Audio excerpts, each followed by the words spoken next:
Stick to the Man takes the unique sticker-based problem-solving gameplay from Paper Mario Sticker Star and refines it to a level where it will stick to players' brains. Between the unique art style, bizarre characters, legitimately funny writing, hooking gameplay, and fitting soundtrack to top it off, I was thoroughly impressed and surprised with this indie title. Stick It to the Man comes from Zoink Games and publisher Ripstone. This game is one of Zoink Games' first major game releases, previously working on several iOS games. I have to say I'm excited to welcome this developer to console and PC gaming, and I hope others do as well, as thanks for this game.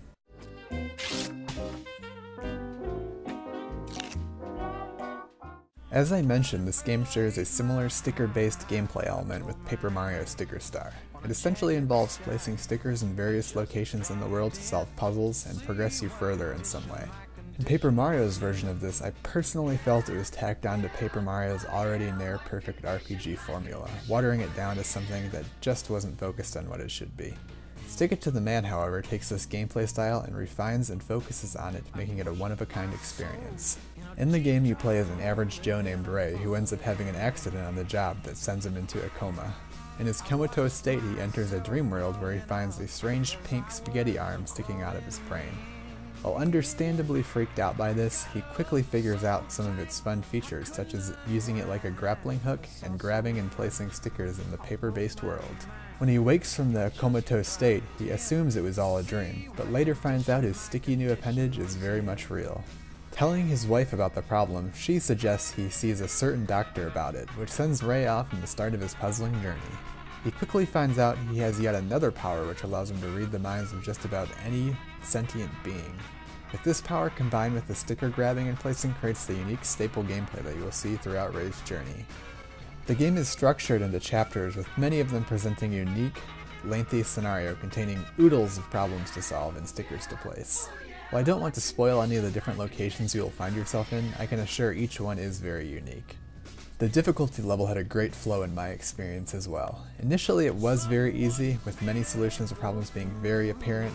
This was, however, good, as it allows pretty much any type of gamer to figure out the unique style of gameplay.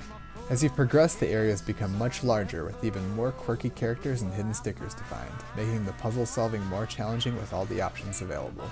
It was an awesome feeling as you would keep chaining between different characters solving whatever their problem was, which would eventually lead to your goal for that chapter.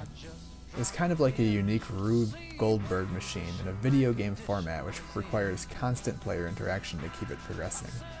Solving each little problem leading up to the big finale was very entertaining, and I was often very surprised and amused with the results. In the game's story, you'll find out about a character known as the Man is after you as well, because of your strange new limb. This brings the game's other style of gameplay, which involves avoiding some big baddies that are sprinkled throughout the game's areas. Early on, you'll only be dealing with small numbers, but eventually you will have upwards of 4 more after you at once. To help you deal with the large numbers, you can read some of their minds to obtain special stickers, such as one that makes them fall asleep. Even without sticker use, some skilled players may be able to platform and grapple their way to avoid getting caught.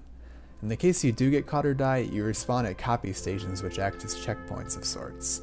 I completed the game in about 4 to 5 hours, depending on how quickly you figure out the puzzles and if you read and listen to every mind possible, which I do recommend doing, ultimately decides how long this game will last for you. Even though it was a little short, it still felt just about right for this unique style of gameplay and its price. Releasing add-on DLC chapters for a game like this would be neat. It is DLC that I could easily approve of, as I can tell a lot of work goes into crafting each chapter between its script writing, art, music, voice acting, and programming.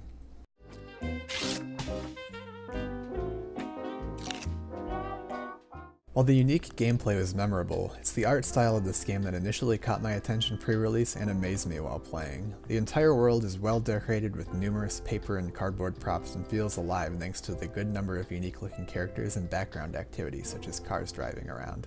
IGN said it well in their review of this game, as it really does look like it could have been something from the talented Double Fine Productions. That isn't saying they're copying them though, it just has that overall strange, unique level of awesomeness that emanates from many of their titles' art styles.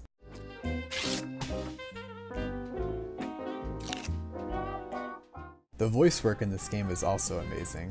The game's great writing was delivered well by the game's numerous voice artists, bringing it humorously to life through my ears.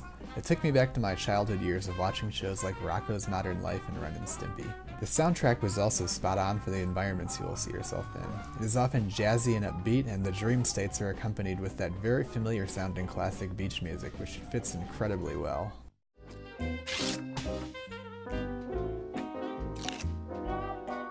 Stick It to the Man is easy for me to recommend to any gamer looking for a unique experience. It is a one-of-a-kind blend of platforming and problem solving, which should catch on with just about any type of gamer. While its platforming elements may be a bit light for some players, the sticker-based puzzles will at least leave you smiling and impressed, if not laughing out loud.